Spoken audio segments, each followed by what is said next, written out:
Austin Harif was born on December 21st, 1996 to a dentist and a pharmacist. They lived in a beautiful home in Palm Beach County, Florida, which is not only one of the nicest and wealthiest places to live in Florida, but it is one of the nicest and wealthiest places to live in all of America.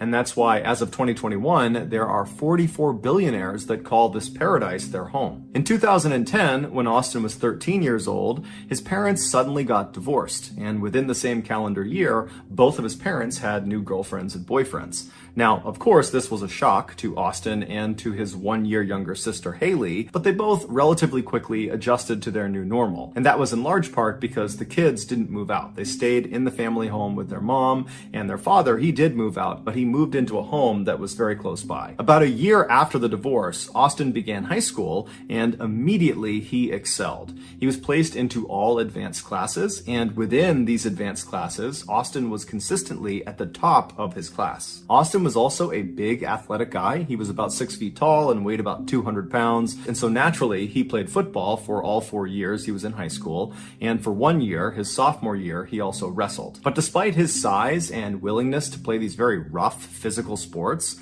Austin was not an aggressive guy. In fact, his football coaches actually used to criticize him for not being aggressive enough. And on game days, they would try to make him mad in hopes that would inspire him to go out there and smash some people. But it really didn't work because Austin was Austin. He was just kind of a laid-back guy who was actually much more interested in helping people than smashing them. In fact, towards the end of high school, Austin became obsessed with trying to identify a career that would allow him to help the most people. And he was so passionate about this that when he spoke about it, a huge smile would kind of involuntarily appear on his face. And so because of this, and because of Austin's generally happy disposition, his father very lovingly began referring to him as the happy boy. Shortly before Austin's graduation in 2015, he received a letter in the mail from Florida State University, and it was informing him he had been accepted into their 4-year pre-med program. Austin had settled on medicine as being his intended career path to help the most people, and so being accepted into this very prestigious program was like a best-case scenario. And so Austin and his family were elated, and that summer that followed his high school graduation was totally charmed. Austin was on cloud nine. He spent a lot of time with his family and his friends. And then finally, at the end of the summer, his family packed all of his stuff into the car and they drove 6 hours north to Tallahassee, where the Florida State campus was. They helped move him into his dorm, and then afterwards they gave him a big hug, said good luck, and they left. And I'm sure on their ride back, the family members thought to themselves, Austin is doing so great. He is not only ready for college, he is ready to be an adult. He's ready to live on his own and be responsible. And at the end of Austin's first year in college, that supposition about him ready to be an adult seemed to be accurate. Austin got excellent grades, he met a nice girlfriend, and even though he wasn't playing organized sports like football, he had found another athletic outlet in bodybuilding, and he had actually built a decent-sized social media presence around bodybuilding and fitness. But underneath all of this public success Austin was having that year, he was actually struggling a lot of the time. He just wasn't telling anyone. In a journal he kept, he documented a deep sense of inadequacy caused primarily from his sense that his peers didn't accept him. And so he would write endlessly about how if he could just stop being so shy and be more assertive and outgoing, that more people would embrace him and would like him and would accept him. Over the course of that year, Austin also started abusing different substances. Those included things like alcohol, marijuana, and Vyvanse. Vyvanse is a drug that is a stimulant, and it's used to treat people with attention deficit disorder. He also experimented with hallucinogenic drugs like acid and mushrooms, and he also tried MDMA, which is kind of like a cross between a stimulant and a hallucinogenic. And those are just the drugs that we are aware he was taking. It's entirely possible he was taking other drugs too. Regardless, Austin began oscillating between the high of whatever drug or combination of drugs he was on to the low of his sober mind, which was totally saturated with anxious and depressive thoughts. Before the end of the school year, Austin was secretly poised for a full-blown mental breakdown, and it seemed like he knew it was coming too. In the last month before the end of school, his internet search history is filled with questions like, I think I'm crazy, what do I do? And how do you know if you're crazy? And how to deal with obsessive thoughts? And do I need to sleep? And what happens if you don't sleep?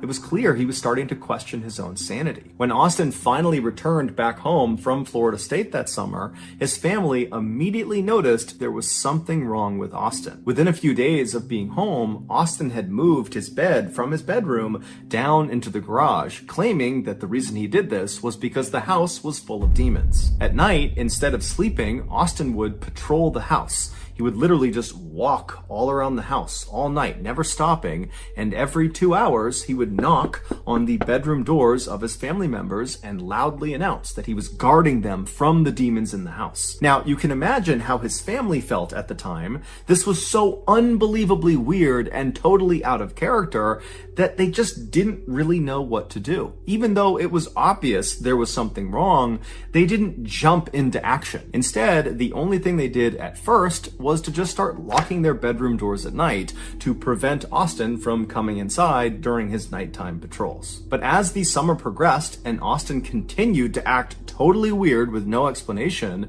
his family began to become convinced that he must be on drugs, that is what would explain all of this totally strange behavior. And so when they confronted him about his drug use, he would admit that he was taking drugs, lots of different drugs, psychedelics, stimulants, you name it. He's taking all these drugs. And so naturally, his family latched on to his drug use as being the root cause of his very strange behavior. And so they focused their efforts almost exclusively on getting Austin clean again. But towards the end of the summer, Austin said he wasn't taking any drugs, but Austin was still acting totally crazy and unhinged. And so around mid-August, the family decided they had to utilize something called the Baker Act. Under the Baker Act, individuals in Florida who are suspected of severe mental illness can be detained for up to 72 hours at the behest of their loved ones. And during these 72 hours, this individual is thoroughly assessed to see what's going on with them. And then at the end of those 72 hours, they are given a treatment plan that their family is supposed to help them enact. But before the family could utilize the Baker Act, something horrific happened. On the morning of August 15th, one of Austin's very close friends, who he had known since second grade, said Austin just showed up at his house without calling ahead of time or letting him know, which was very uncharacteristic. And when this friend opened the door to see what Austin wanted, Austin just asked him, "What year was I born?" And so the friend says, 1996? And as soon as Austin heard this, he didn't give a reaction to it. He just turned around and he left. And so this longtime friend is looking at Austin walking away, wondering, what's going on with this guy? Is he high on drugs? Is he drunk? What was that? So the friend goes back inside his house and he's thinking to himself, what should I do? And so after a couple of minutes, he decides, I got to call Austin and make sure he's okay. So he calls Austin, Austin picks up, and it's unclear what they talked about on the phone, but the friend convinced Austin to come back to his house and to just spend the day with him. But really, the friend just wanted to make sure Austin was okay. And so Austin comes back to the friend's house, and then the two of them actually would leave the house and meet up with some of their other friends that were in town that summer, as well as meet up with Austin's sister. And so the group, they decide they're going to go to the beach for the day. And on their walk to the beach, Austin tells the group that he just needs to get something at his house and that he will meet them down at the water. And so at this point, the group believes Austin is just fine. So they say, okay, yep, we'll meet you down there. And so Austin breaks off. He goes to his house. And when he goes back to the beach and meets up with his group of friends again, he's changed his outfit. He was now wearing this very thick, large football jersey. He was wearing long sweatpants that were also very thick. He had on 2 wristwatches and he had on sunglasses. And so as he walks down onto the beach, his friends look up at him and it's super hot out and they're at the beach. So this is a totally weird outfit to have on. And immediately they start kind of giving him crap about his strange outfit choice. But Austin did not think it was funny at all. And at first he was quiet, but then he kind of lashed out and said, "If you tell me I'm crazy, I will kill you." And at this, his friends did not give him any more crap. Everyone just said, "Okay, man, hey, didn't mean anything by it, just giving you a hard time, no big deal." But Austin's clearly worked up. And so his sister comes over to him and she's like, "Hey, calm down. It's okay. It's not a big deal." And during this conversation, Austin suddenly goes back to being normal again. And he turns to his sister and he says, "I'm actually half horse and I'm immortal." And his sister's like, "What? You really need to get professional help. You need to see a therapist or a psychologist or something. Something is wrong with you, and it's been wrong all summer. You need to get help. Now, apparently, Austin actually responded to this very positively. And he said, you know, I agree. There is something going on, and I do need to get help. You're right. And so after that, Austin and the rest of the group, they stayed at the beach for several hours. And then in the evening time, Austin, his sister, and Austin's very close friend, who was the guy that saw Austin in the morning when he asked, you know, what year was I born, they all said they had to leave. And so the trio, they leave the beach and they head to Duffy's, which was a restaurant in town. And they were going there to meet up with Austin's father and his father's girlfriend. And so as they're getting to this restaurant, they're walking along the sidewalk, they're nearing this restaurant, when suddenly Austin turns to his sister and says, hey, I need to test out my immortality. And he just turns away from her, away from the sidewalk, towards traffic, and just starts walking into traffic like he's going to let a car hit him to test his immortality. And so his sister immediately was able to grab him and pulled him back onto the sidewalk, and then basically stood on the left side of him, preventing him from running out into traffic, and kind of pushed him along up the sidewalk right up to the front door of this restaurant. And when they got there, Austin had stopped trying to walk out into traffic. He was acting normal again. And it was there that the trio met up with Austin's father and his father's girlfriend, and the five of them went into Duffy's restaurant. It was about 7:45 p.m. when they got inside, and they were very quickly sat in the very back of the restaurant in this booth. And so there was a CCTV camera that watched them while they were inside this building. And so they're sitting at this booth, and about 3 minutes after having sat down, Austin gets up and walks away from the booth and walks as if he's going towards the bathroom, but then stops, doesn't go to the bathroom, turns around and walks back towards the front of the building, and then walks out the front doors, just leaves the restaurant altogether. Now, it's unclear if the rest of his family saw him do this. It doesn't seem like they did, but just a minute later, Austin comes back inside the restaurant and just walks right back to his table and sits down like nothing had ever happened. Less than 10 minutes later, Austin would get up again from his table, except this time, instead of feigning going to the bathroom, he just walks straight from his table right out the front doors of the restaurant and disappears. A couple minutes later, Austin's mother, who was not at dinner with them, she was at her home, which happened to be nearby this restaurant, she was home when she heard the sound of someone coming into her house. And so she went around to see who it was, and she found her son, Austin, in her kitchen, drinking vegetable oil, and there was Parmesan cheese all over the counter that apparently he had been eating as well. And so she runs up to him and she grabs the vegetable oil and she puts it down and she tells him to stop, at which point Austin does stop. And then I guess Austin just went up to his room and he changed out of his clothes because perhaps he got oil all over his shirt. And then his mom just drove him back to the restaurant. And so she watched him get out of the car and she watched him go through the front door, and then she drove off.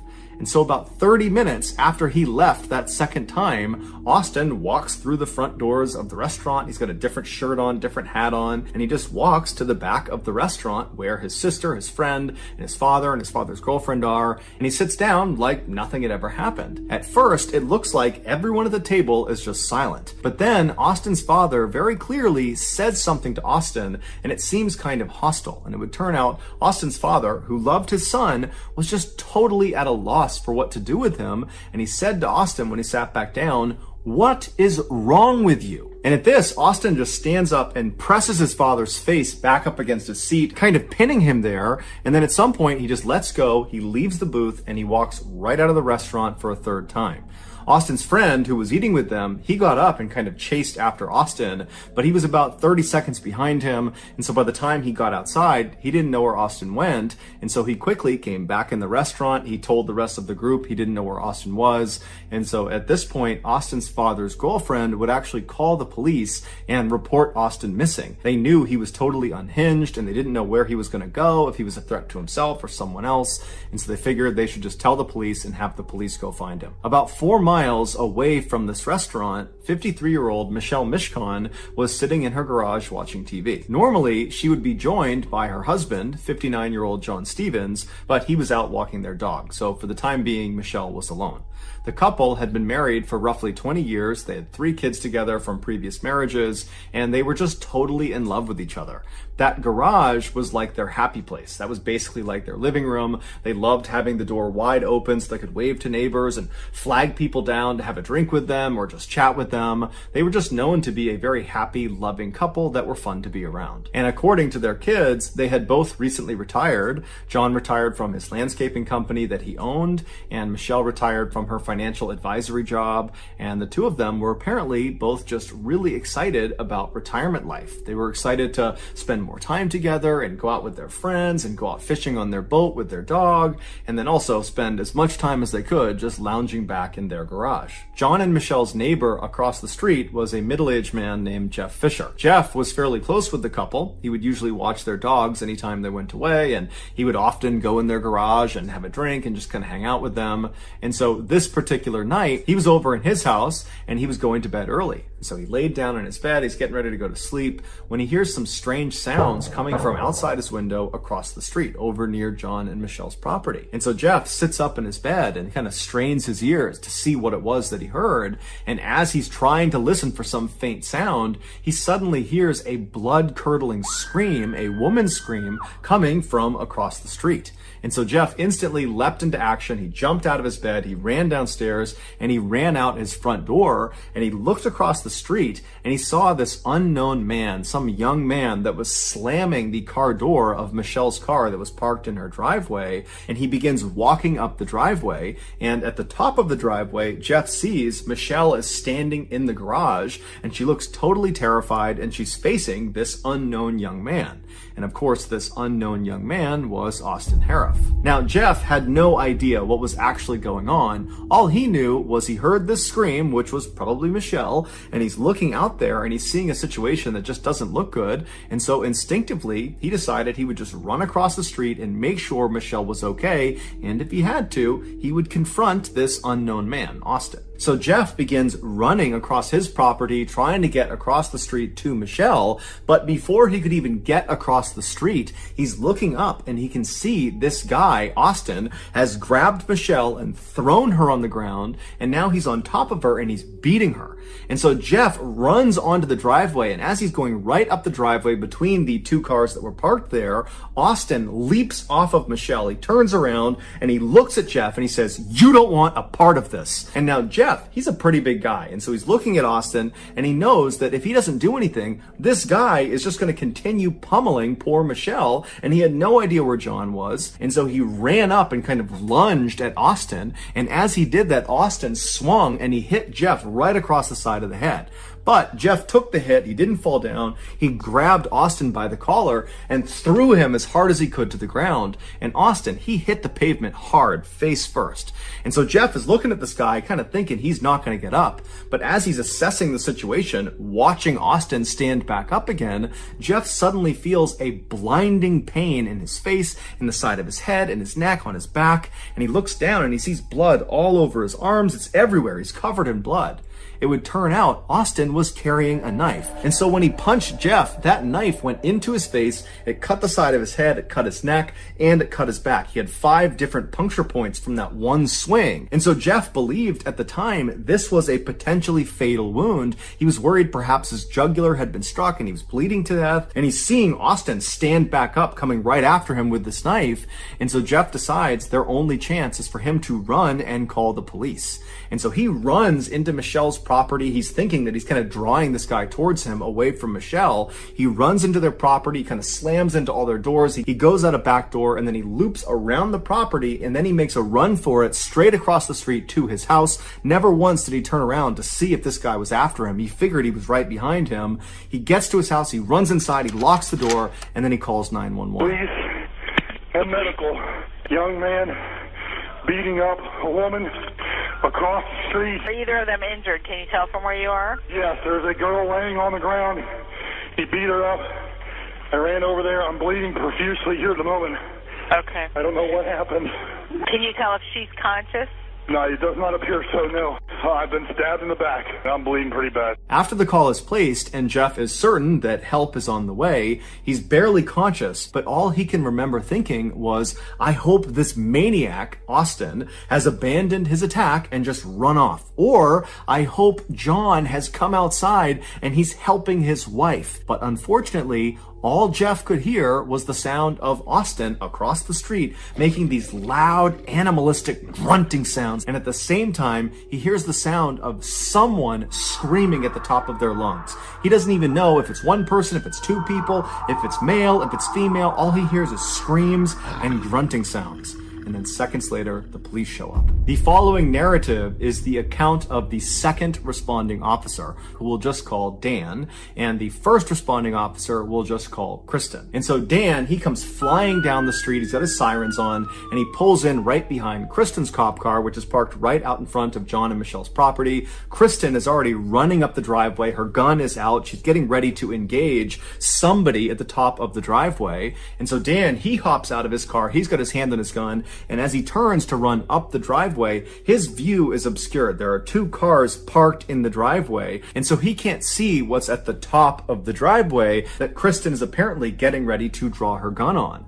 But as he begins running up the driveway, he sees there is this massive 6-foot wide stream of blood just coming down the driveway. And so he goes around the left side of the left car, he goes up and he sees Kristen right at the top of the driveway. She's got her gun aimed at the ground right in front of the car, so he can't see what's in front of the car yet. He comes bombing around the left side right behind Kristen, and he looks down at what she's aiming her gun at, and he sees there's this man lying on the ground, his eyes are open, he's just laying there kind of stiff, and he's looking up at Kristen and he's looking up at Dan, and he's just quietly saying, please help me. The man on the ground was John Stevens, and on top of John Stevens was Austin. He was kind of laying sideways on John's chest. He had his left arm wrapped around John's neck to kind of hold him in place, and then he had his right arm and he was doing something to John's face. But Dan couldn't really tell what he was doing. All he could take in was there was clearly an aggressor and they needed to get him off of the victim. But Kristen could not take the shot because if she did, she ran the risk of firing the bullet through Austin into John, killing John. And so Dan tells Kristen, hold on, I'm going to tase him. And so he moves around Kristen to her left side. So he's positioned looking down at the back of Austin. He pulls out his taser, and right before he shoots his taser into Austin's back, he sees what Austin is doing to John's face. With his free right hand, he was reaching into John's mouth and pulling his cheek out, kind of like a fish hook. He was pulling it out as far as he could, and then he was biting into John's cheek, and he was ripping out pieces of flesh and chewing and swallowing them. And from his position, Dan only saw this for a second, but he suddenly noticed, and Kristen, the other officer, would later confirm, there were all these chunks already missing from John's face. And so Dan kind of snapped out of what he was seeing and fired his taser into the back of Austin, but it did nothing. It had absolutely no effect. Austin was entirely focused on biting John's face. That was all he was doing. He wasn't even registering that there were cops with their guns drawn on him. It was like they weren't even there. And so Dan runs back around Kristen to the other side of her. He's now on her right side, so he's standing right next to the car, looking down at Austin's front. And he tells Kristen to kind of back up for a second, and then Dan winds up and kicks Austin square in the face, knocking his head off of John's face. But as soon as Austin comes off of John, he doesn't get up and try to fight with Dan. Instead, he just jumps back down, gets a deeper grip on John, and plunges his mouth back onto John's face.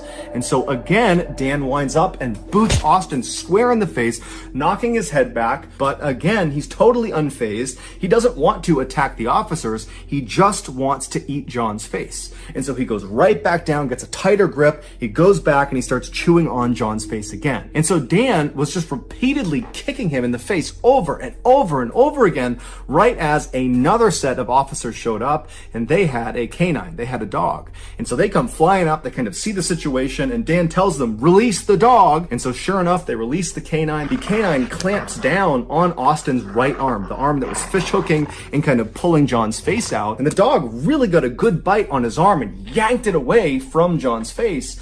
but Austin just instantly ripped his arm back, doing severe damage to his arm from the dog's teeth, and just repositioned himself and went back to biting John's face. And so the dog, just as it was trained, did another bite. It grabbed back onto Austin's arm and it pulled it off of John's body, and so his arm is back like this again, and Austin, again, unfazed, just yanked his arm out of the dog's teeth, again shredding the muscles of his arm, and gets back in position and continues to eat John's face. And then finally, the dog gets another bite into Austin's arm, and this time when the dog managed to yank Austin's arm away from John, Dan timed it so he booted Austin square in the face right as his arm was being pulled back, and he hit him hard enough that Austin actually flew off of John and landed on his back. And as soon as he was on the ground, Dan actually leapt over John and landed on Austin's face, smashing his head into the cement, which kind of stunned him for a second. And as soon as he was stunned, Dan whipped out his handcuffs, threw it over one of Austin's wrists,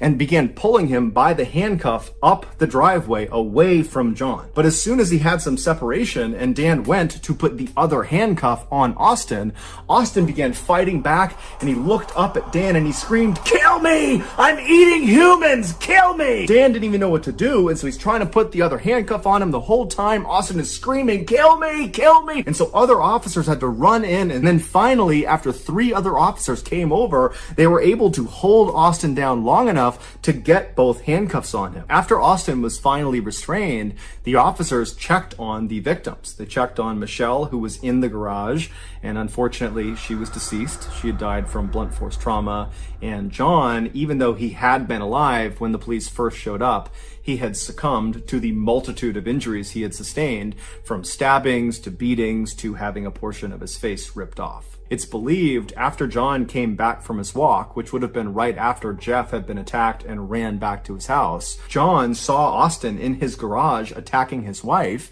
and John ran in to try to save her. And so ultimately John would die trying to save the woman that he loved. Their dog would survive the attack. It was unharmed, and it was given to one of their children to take care of. And Jeff Fisher, the neighbor who tried to save John and Michelle, he would survive the attack and make a full recovery. After Austin was finally handcuffed and was laying restrained on the driveway, he suddenly became unresponsive. He was rushed to the hospital, where it was determined he had drank some poisonous chemicals, most likely from inside of John and Michelle's garage, and that was what was causing his organs to fail.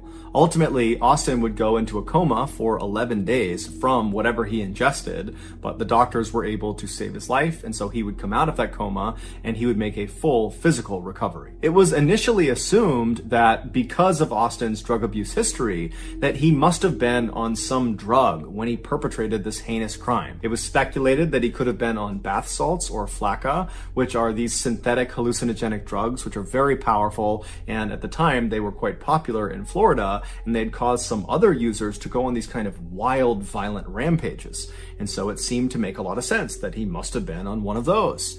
But when Austin's toxicology report finally came back, it showed he only had a very small amount of THC in his system, which is the drug found in marijuana, and then the other drugs that were in his system were all induced by the doctors and nurses at the hospital, which meant at the time of this attack, Austin was effectively sober. When the police asked Austin, "Why did you do this?" he initially said, "I don't remember, I don't know," but eventually he would open up and he would tell this story that no sane person could possibly understand. He said after he left that restaurant where his family was that third time, after he fought with his father and he stormed out, after that, he saw this dark figure outside with a white face, and he knew immediately that this figure was evil. And so instinctively, Austin began running away from this evil figure.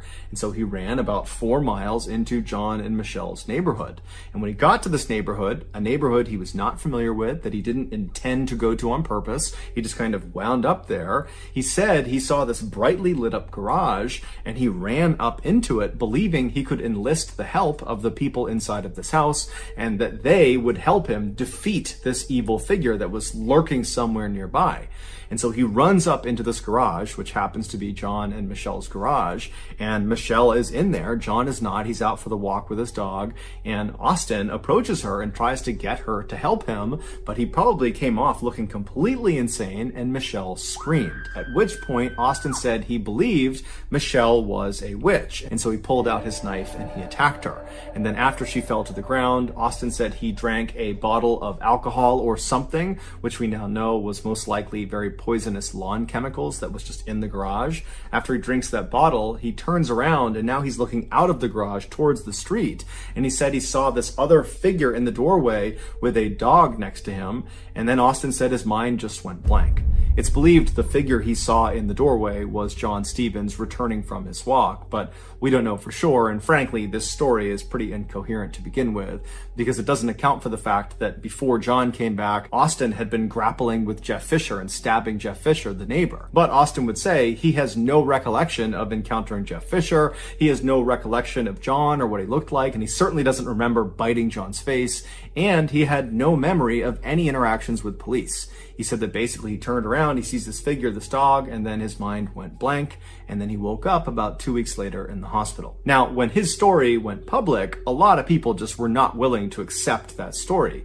They said he was making it up so he could plead insanity at his trial and get a lesser sentence. But a world-renowned forensic psychologist named Philip Resnick, who had worked on many high-profile cases before, he did a lengthy assessment of Austin, and he came to a very different conclusion than the public. In his 38-page report, Resnick points out the fact that Austin continued to bite John's face even when he was being openly threatened with being shot by the police officer standing right over him. He continued to bite John's face after he was tased. He continued to bite John's face after he was kicked in the head repeatedly. He continued to bite John's face after a dog repeatedly bit him. This all suggests that Austin was truly in a psychotic state when this attack occurred. A sane person, even under the influence of drugs, will retain a basic survival instinct. They will try to protect themselves. So when there are guns pointed at them, or they're being physically harmed, or there's threats of violence, they'll do things to protect themselves. But Austin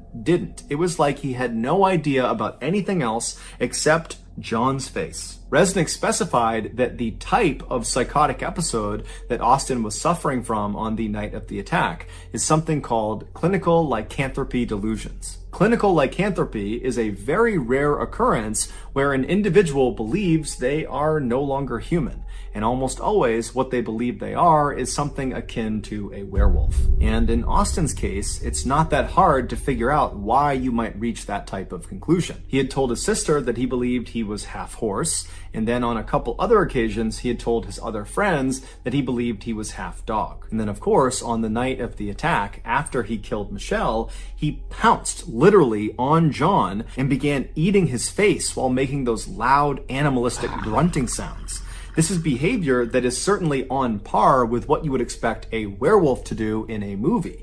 But this was not a movie, this was real life. After Austin came out of his coma, but before he had been transferred to jail, he agreed to do an interview with the clinical psychologist, TV personality Phil McGraw, better known as Dr. Phil. And during their 10-minute Zoom interview, Austin would break down and cry and say he was incredibly sorry to the family of the victims, that he didn't really know why it happened, and that clearly there was something wrong with him and he needed help, and he just hoped they could find it in their hearts to eventually forgive him. But it's unlikely the family of the victims are going to forgive him anytime soon, especially when you consider they came out in an interview and said, "I hope Austin makes a full recovery from his coma, that he has no brain damage, that he is totally A-okay, so he can be fully aware and lucid when they read him his sentence." A sentence they hoped would be the death penalty. As of right now, though, the family of the victims will just have to keep on waiting because Austin is still in jail awaiting trial.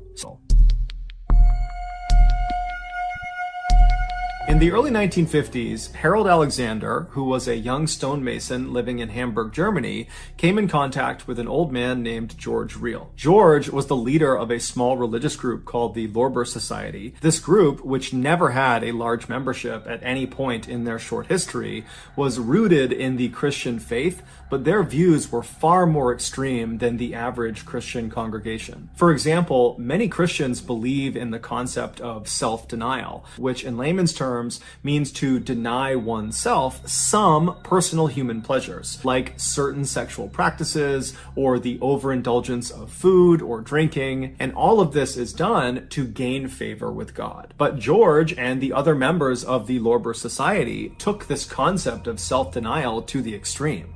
They practiced it so aggressively and so literally that nobody in the society could really have a life of their own. All they could do to adhere to their society's very strict rules was to worship God 24/7. In addition to their very severe lifestyles, members of the Lorber Society also believed that anybody outside of their small society was basically evil. So Harold meets George. It's unclear exactly how he meets George, but he does, and immediately Harold is blown away by George. He thinks he's totally incredible, he's so charismatic, and apparently George felt equally highly about Harold. And so right away they have this friendship, they strike up, and Harold and his wife Drogma, they end up joining the Lorber Society, and they completely give themselves over to this very intense lifestyle, and they listen to everything George tells them to do. And then very quickly after Harold and his wife had joined this society, their leader, George, became very ill, and it became clear he was going to die soon. When George was on his deathbed, Harold went to visit him,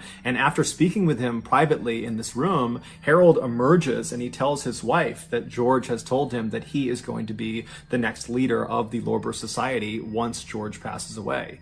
And so his wife accepts this, as does the rest of the society members, and then after George actually does die, everyone in the society just turns towards Harold and begins listening to him and following him. It's worth noting that we don't know for sure if George really did tell Harold that he was going to be the next leader of the Lorber Society, or if Harold just made that up because he knew George was going to die soon and he could kind of get away with stealing that title. Over the next few years that Harold was in charge of the Lorber Society, he began introducing a new concept to the members. He would continuously tell them that they needed to be ready for when the next prophet of God returned to the earth. Harold told his members that when this happened, one, Harold would know immediately and he would tell them, and two, whatever this prophet wanted, no matter how confusing or crazy or terrible, they had to do it without question because this was God's will. In 1953, so roughly a year or two after Harold has taken over the Lorber Society,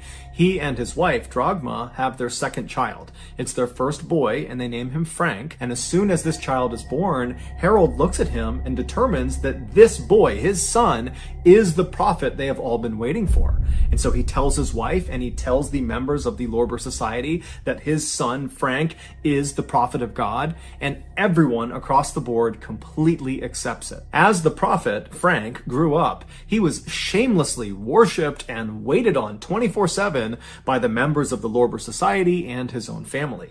And so naturally, this had a profound impact on the way Frank thought and how he behaved. By the time Frank was at the age of grade school children, he fully believed that he was the prophet of God, and he began using that authority to kind of boss his family around more than he really needed to, especially his three sisters and his mother. But no one ever intervened because, again, this is the prophet of God and he can do whatever he wants. When Frank turned 16, he started thinking about girls and sex, but he was conflicted because he had been taught everybody outside of this society he was a part of were evil. And so he didn't want to pollute himself by having sex with these evil women. And so he went to his father and told him that he wants to start having sex with his mother and his sisters in order to stay pure. And his father, Harold, not only embraced the idea, he encouraged it. And in fact, he would often join in with his son during the sexual intercourse. As for the four Alexander women, they completely accepted their new roles as sexual objects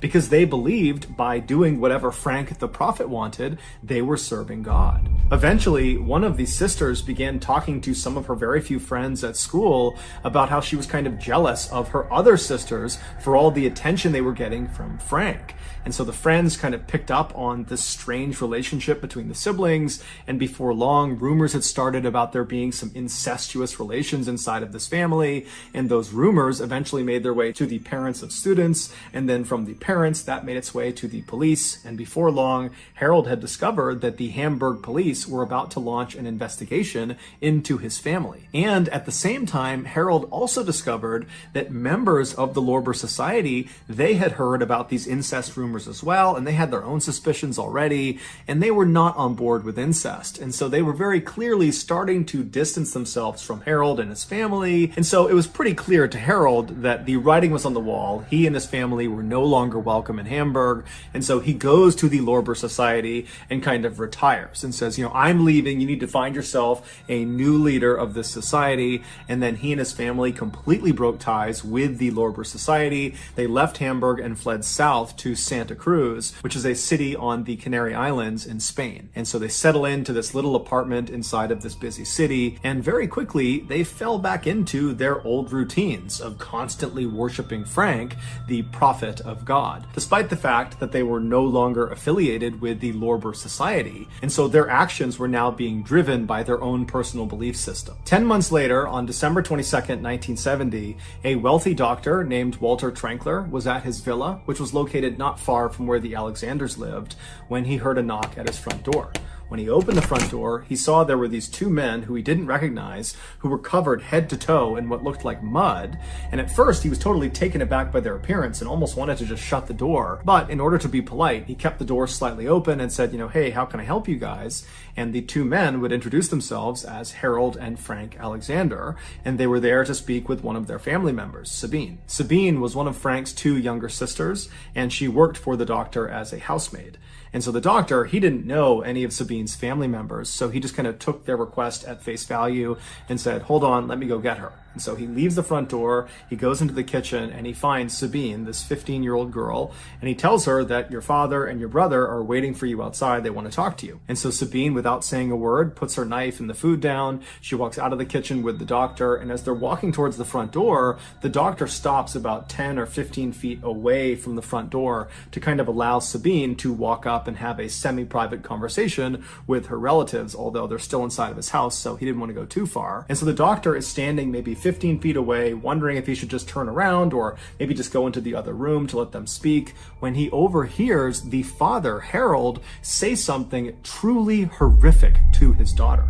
It was so shocking that the doctor stopped what he was doing, turned, and looked directly at Sabine to see how she was going to react to what she just heard. But to the doctor's absolute shock, Sabine didn't break down and start crying or start screaming out in pain or anguish. Instead, she reached out and grabbed her father's muddy hand and pressed it to her cheek and said, "I'm sure you did what was necessary." And then the two embraced. The doctor stood there totally shocked, staring at these people, wondering what the heck they're doing. Why are they here? What are they talking about? Is this really happening? And then he just kind of blurts out, "Hey, I'll be right back. Stay right there." And then the doctor turned around and darted out of the front hall into another room where he barricaded himself inside, and then he called the police. When the police showed up just a few minutes later, they rolled into the front lot and they saw Harold, Frank, and Sabine were still just casually standing in the front doorway of the doctor's villa, seemingly not really trying to go anywhere or do anything. And so the police get out of their car, they walk up to the trio and they say, "What's going on? What are you doing here?" And Harold very calmly and casually tells one of the officers the same horrible thing that the doctor overheard him saying to Sabine. Except this time, Harold specified to the officers where this horrible thing took place. He said it happened inside of their apartment. The police were shocked at Harold's candidness and the fact that his two kids who were standing right next to him and they're hearing what their father is saying, they too are just totally detached and very calm, as if nothing their father is saying is having any effect on them. It's just totally business as usual. And so the police asked Harold to repeat the story a few times to make sure they were hearing him correctly, and then they just arrested Harold and his two kids. After the three Alexanders were brought to the police station, 3 other police officers were sent over to the Alexanders' apartment in Santa Cruz to see if what Harold had said was actually true. And when these officers opened the front door to that apartment, they immediately could tell it was all true. The following is the story of what happened inside of that apartment based on the testimony given by Frank and Harold. On December 21st, 1970, so that's one day before Frank and Harold arrived on the doorstep of the doctor's villa, the father and son were home in their apartment with the mother, Dragma, as well as 2 of the 3 sisters. It was 18-year-old Marina and 15-year-old Petra. The other sister, Sabine, she was over at the doctor's villa. She was staying with him for a couple of days while she worked there. At some point that afternoon, Dragma and Harold left the living room and went into one of the bedrooms to lie down and take a nap. And after they lie down, Frank, for some reason, gets up from the living room and walks into the bedroom and sits down on the edge of the bed and just stares down at his mother. And when his mother rolls over and looks up at her son, Frank would later tell police that the look she gave him was suggestive and it was offensive to Frank, and he believed she was not permitted to look at him that way.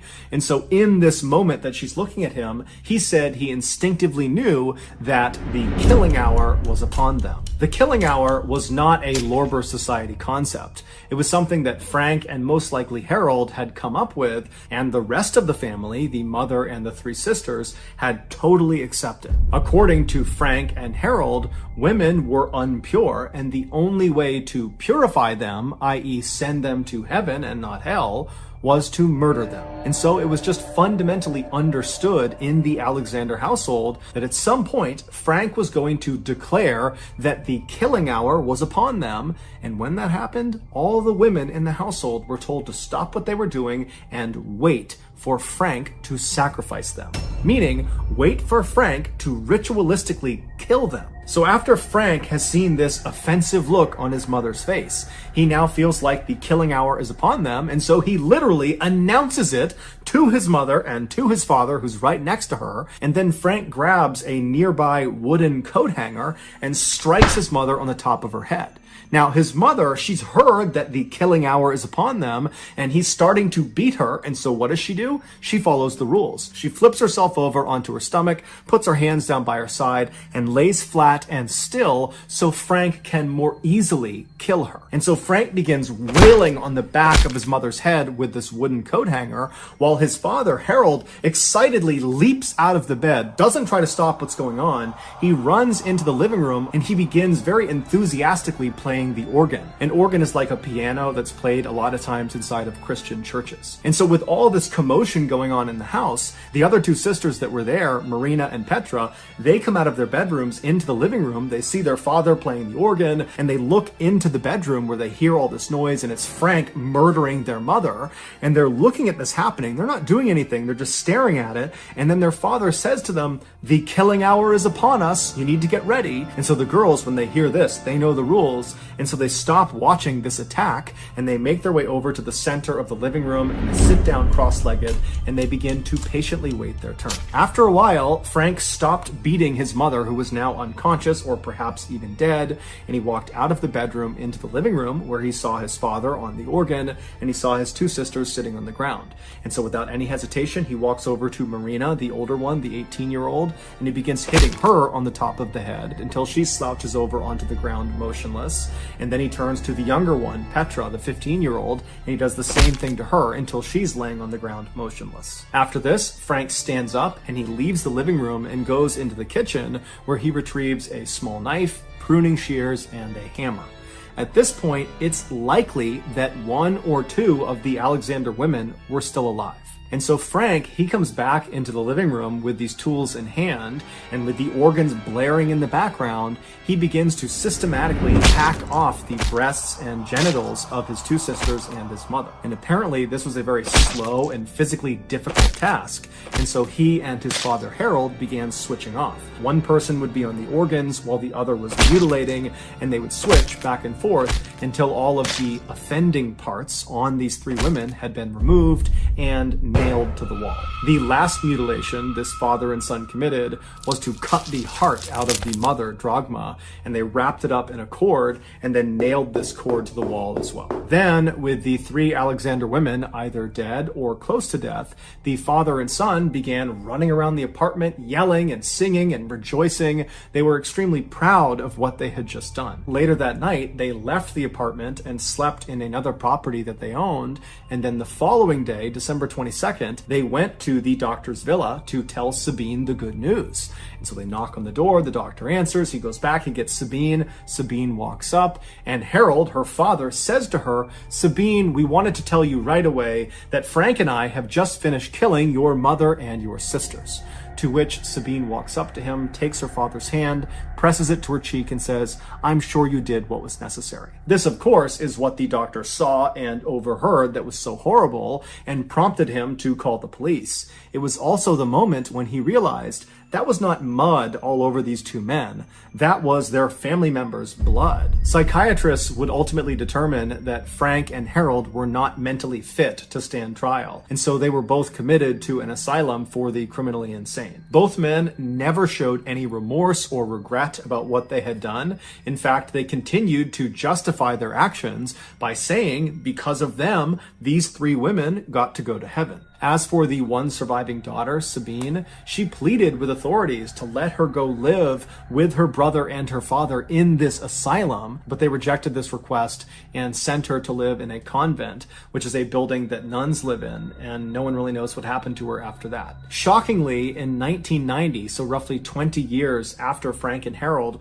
were put into this asylum, they managed to escape, and they were never caught. To this day, their whereabouts remain unknown. On the night of February 12th, 2017, a young woman named Sidi Aisha saw something coming over to her that surprised her so much that she gasped and she put her drink down on the bar. The bar she was at was called the Hard Rock Cafe in Kuala Lumpur, which is the capital city of Malaysia.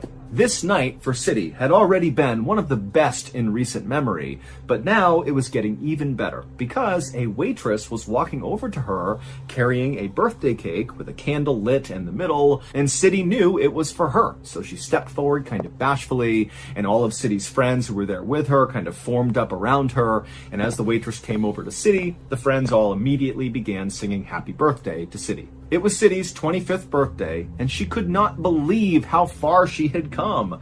Here she was in this beautiful American-styled restaurant, surrounded by her friends, who were these big TV show producers, and tonight they were throwing a party for her, something that did not happen often in Sidi's life to this point. After Sidi's friends finished singing happy birthday, Sidi leaned forward and she blew out her candle, but she didn't even make a wish before she blew it out, because to her, she felt like she had everything she had ever wanted. And so instead, as she blew that candle out, she just made a point to feel incredibly grateful for the life that she now had. Because not long ago, Sidi's life looked very different. Sidi had grown up in a tiny town inside of a jungle in Indonesia. She was the youngest of 3 children, and her parents were very poor farmers that barely made enough money to provide shelter and food for their kids. In fact, Sidi's parents were so poor that they couldn't afford to send her to high school. They needed her to stay home and go to work to help support the family. Sidi would end up getting married, and she would have a son with her husband, but her husband would divorce her and not provide any support for their kid. And so suddenly Sidi was the single mother trying to look out for her son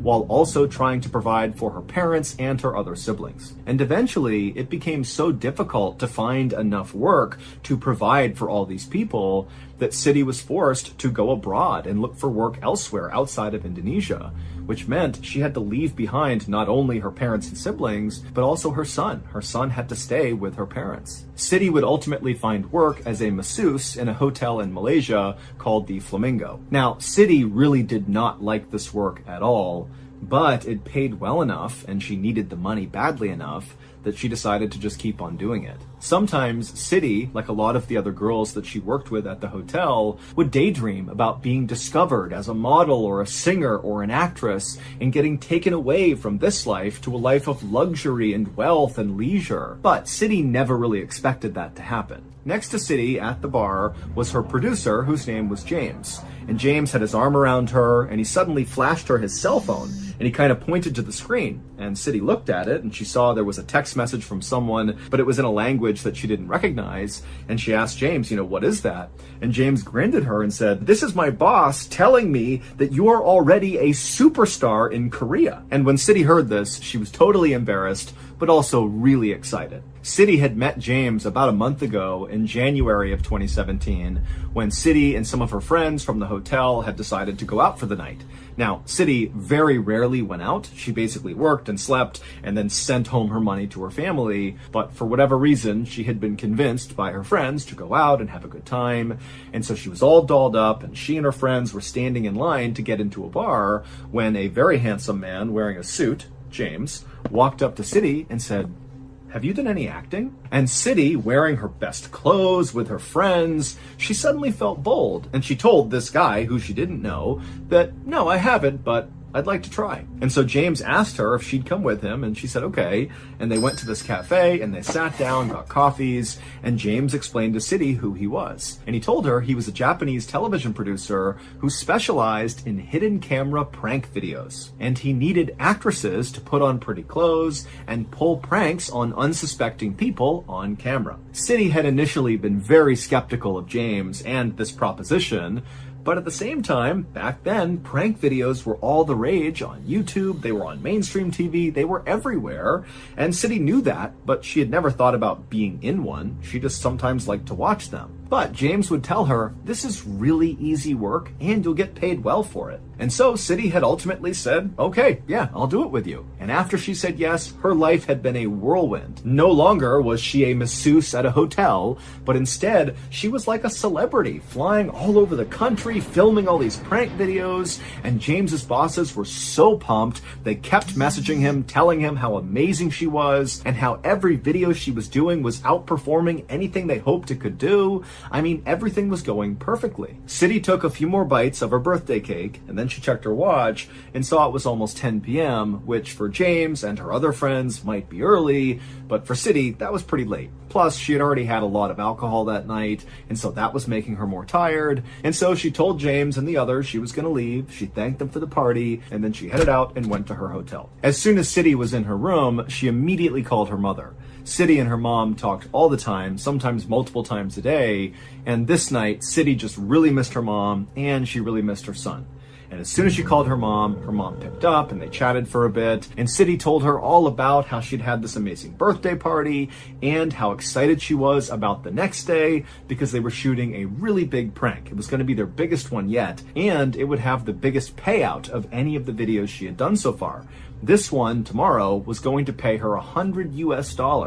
And City told her mom, "Don't worry, I'm sending all of it back home to you all." City's mother was so thankful and so excited for her daughter, and she said, "That's wonderful, get a good night's sleep, and I'll be thinking of you tomorrow." And after that, City talked to her son for a couple of seconds, and then they hung up, and City crawled into bed, she turned off the light, and she tried to sleep, but she couldn't. She was too excited about tomorrow's shoot. She and James had been talking about this particular prank for the last week, and they'd been rehearsing it over and over again, and now here she was on the precipice of actually doing it in real life. The pranks that City did were all pretty similar and pretty simple. She and James would go to some train station or some hotel or some other public area, and they would identify an unsuspecting older man, and then City, all dressed up, would go up to this guy while she was being filmed at a distance, and she would either kiss the man on the cheek or spray him with perfume or rub chili oil on his hand, and then she would giggle and run away, and then the camera crew would zoom in on the man's face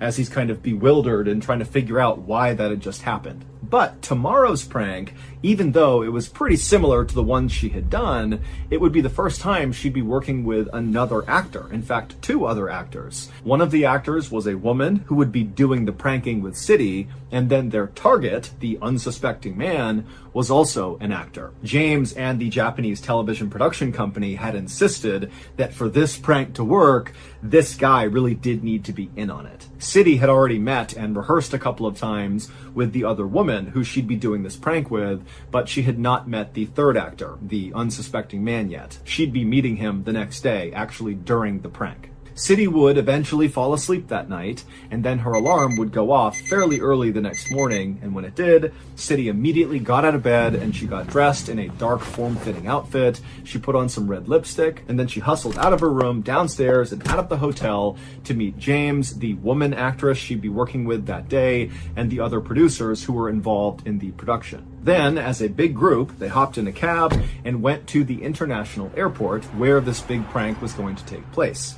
And when they got there, they made their way to a restaurant in the departures area to wait for the third actor, the unsuspecting man, to show up so they could begin the shoot. And while they waited, City and the other actress she'd be working with struck up a conversation. The other actress's name was Duan Thi Huang, and she was a 28-year-old woman from Vietnam. And just like City, she had come from a poor family and she had gone abroad to find work to help support her family. And it was during this time that she was abroad that she was recruited to star in these prank videos. But unlike City, who daydreamed about maybe being a singer or a model or an actress or something someday, for Doan, acting was the only thing she ever thought of. Her whole life, the only thing she ever wanted was to be an actress. In fact, Doan had left school to pursue a career in show business. She had been on a show called Vietnam Idol, but unfortunately did not make it past the first round. And she had actually done a few other prank videos with a different production company, but neither of those two ventures had ever really panned out. It wasn't until she was recruited by James and his team to be a part of these videos that Doan finally felt like she was on the right track.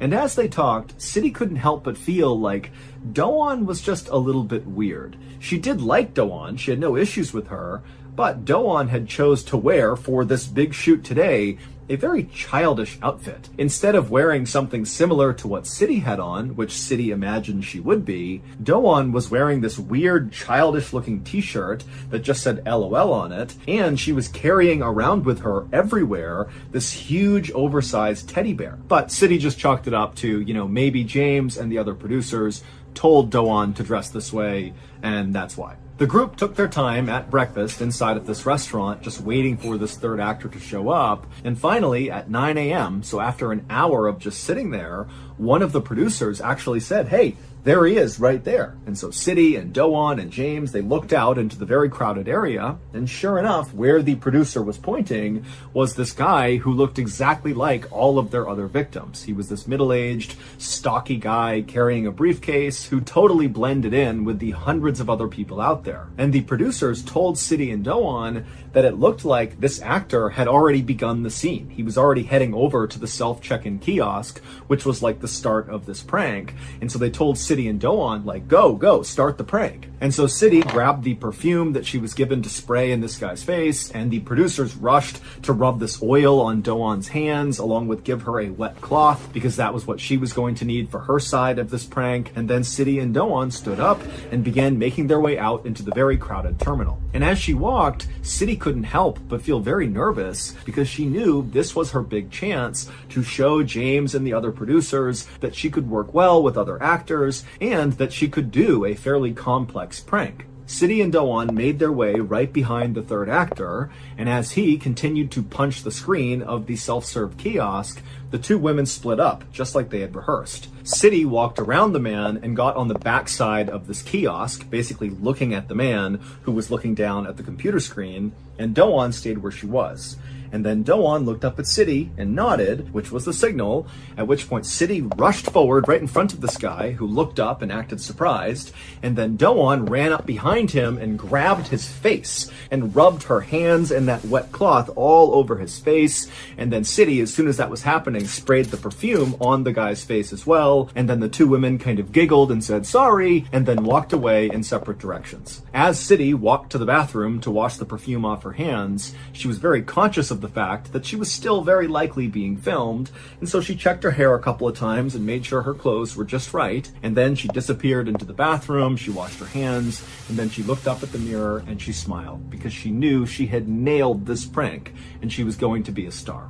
After City had finished washing up, she left the bathroom and made her way over to the meetup point, kind of on the other side of the airport where Doan, James, and the other producers were going to meet up, but no one was there. And she thought that was weird because they had totally planned to meet at this point after the prank. But after a little while, City told herself that, maybe they had already headed down to the taxi waiting area, and that's where they are, and they're waiting for me. So City left the airport and went to the taxi waiting area, but when she got there, she found herself alone again. And so City would stand there looking around, waiting for about 15 minutes, and when still she didn't see anybody, she texted James and said, where are you? But she didn't get a response. And so feeling kind of annoyed, City finally just flagged down a taxi on her own, hopped in, and told the driver she just wanted to go back to her hotel. And then on the drive to the hotel, City started to get car sick and kind of nauseous, and she figured it didn't help that she had drank a bunch the night before, so she was still a little bit hungover. And at some point, she actually had to tell the driver to pull over so she could vomit outside. And so finally, when City got back to her hotel and got back to her room, she felt so crappy and she was so upset with how everything was going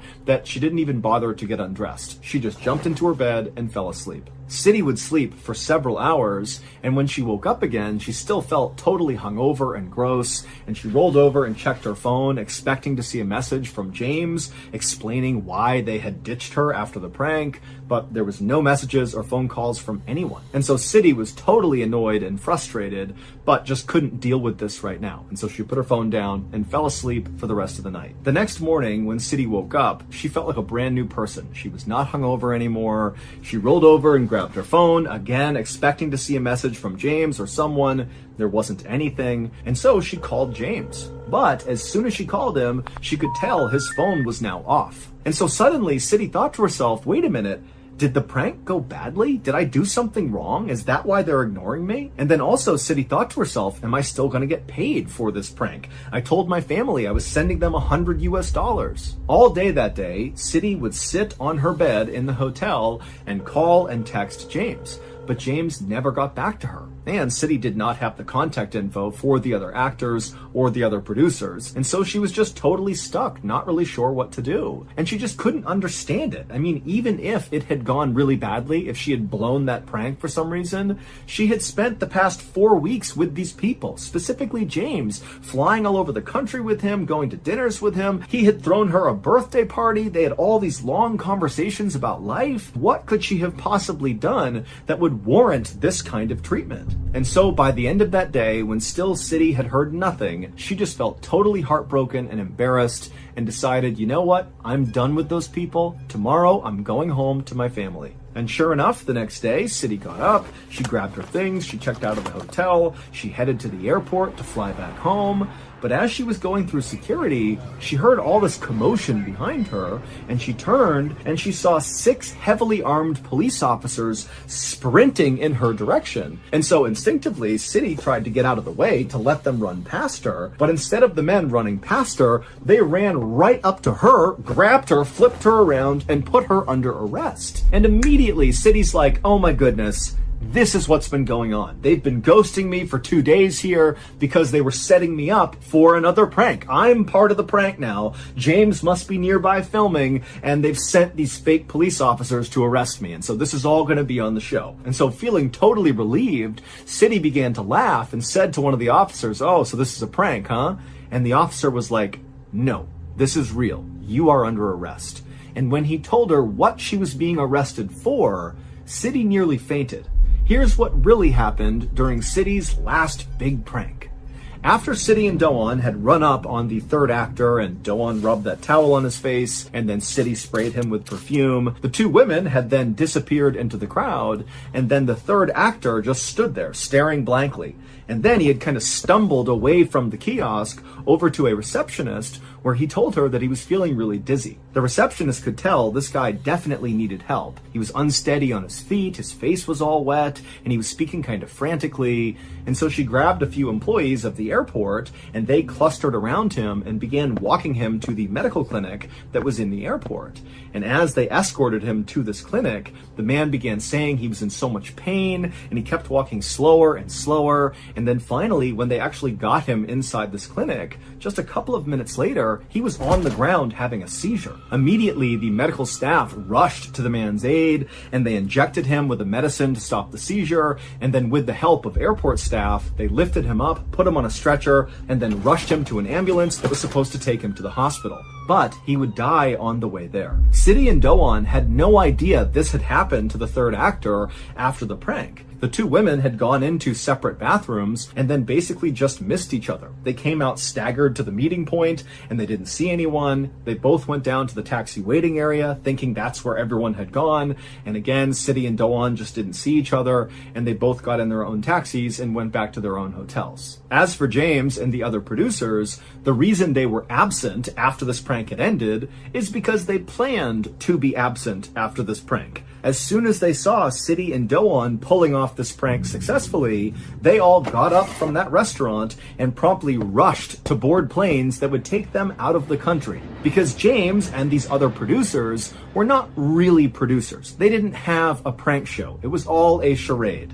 In reality, they worked for the North Korean government, and James, whose real name was Ri Ji-woo, had been tasked by the North Korean government to recruit gullible women, aka City and Do-won, to participate in a top-secret mission that could easily get them killed. In fact, this mission was so sensitive and so dangerous that James and his other TV producers had to live undercover for weeks with Do-won and City kind of slowly convincing them that this was all legitimate and that what they were going to do was just a prank, not a top secret mission. City and Do-won had both been recruited by James because they both were vulnerable and poor. City was also known to be very naive and believed anything she was told, and Do-won was very immature and childlike and overly trusting. All the prank videos that City and Do-won had been independently filming with James and their crew in the weeks leading up to this big final prank had not been episodes of a prank show.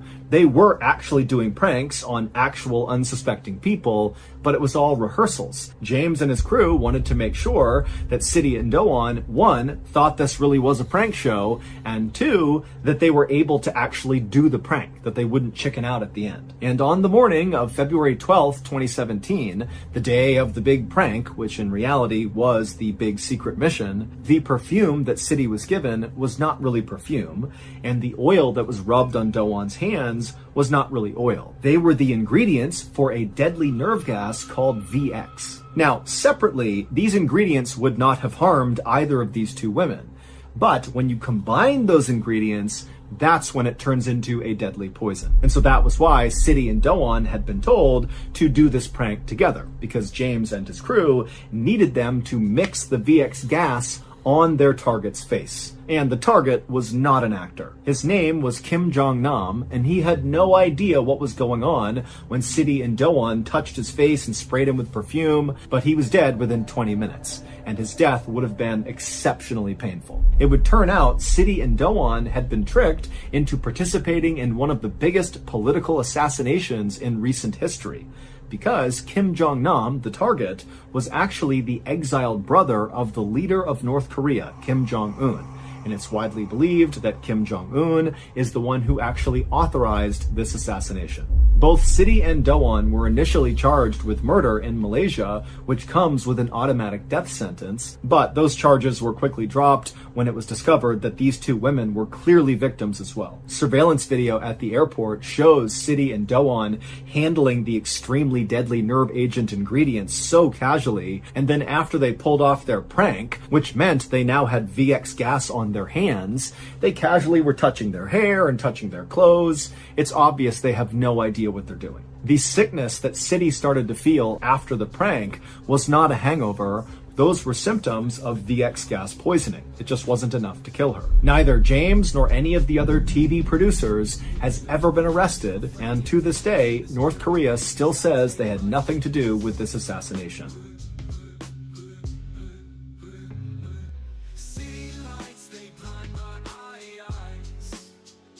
As I navigate through the city's highs,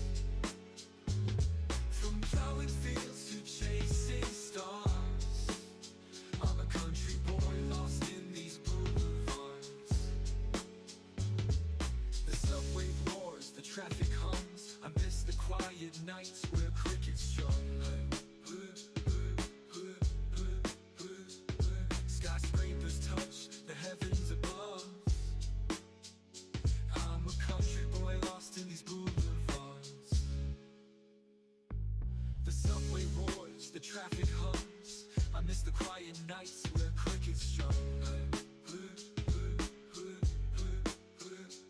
Skyscrapers touch the heavens above, yet my heart yearns for the simplicity I once loved. The corner store replaced the village well, and the park bench echoes stories to tell. I traded haystacks for office towers, but deep inside I still crave those rural hours. City lights, they blind my eyes as I navigate through the city's highs.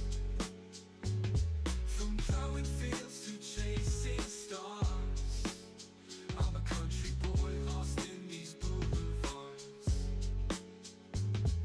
The corner store replaced the Are you a fan of the strange, dark, and mysterious? If you are, then you're in luck. Because our very popular Strange, Dark, and Mysterious podcast, called the MrBallen Podcast, is no longer exclusively on Amazon Music. It is now available on all podcast platforms, and it's free. So, if you haven't listened to the MrBallen Podcast since it went exclusive in 2022 with Amazon, well, buckle up, because now there's over 200 episodes on this show, and many of them have never been told on YouTube. They are only available on the podcast, and you got all of them right now to go binge. You can find those special podcast exclusive episodes just by looking for the words podcast exclusive in the individual episode title. So again, the chart-topping, highly popular MrBallen podcast is once again available on all podcast platforms, and it's free. To listen, just search for the MrBallen Podcast on Amazon Music or wherever else you listen to your podcasts, and then give the show a follow and start listening. Also, if you're one of the amazing people who continued listening to the MrBallen Podcast on Amazon Music when it went exclusive, well, don't give up your subscription just yet, because there are still major perks for people listening to the show on Amazon Music. With your Prime membership, you can listen to brand new episodes of the MrBallen Podcast 30 days earlier and ad-free on Amazon Music. But again, the show is available on all podcast platforms, and it's free, so go enjoy. One November night in 2010, a 24-year-old woman named Jennifer walked downstairs into the living room of her parents' house to say goodnight to her mother. But before she walked over to the couch where her mother was to give her a hug, Jennifer noticed something moving around outside on the dark street. Jennifer stopped where she was and just looked out the window, but she couldn't see anything unusual. So she walked over to the front door and looked out the little window on it, and still she couldn't see anything. So she shrugged and walked back over to her mother, and Jennifer just said, "Oh, I thought I saw something moving around out there, but it was nothing. I think it was just a parked car." Then the two women said goodnight, and Jennifer headed upstairs and went to sleep.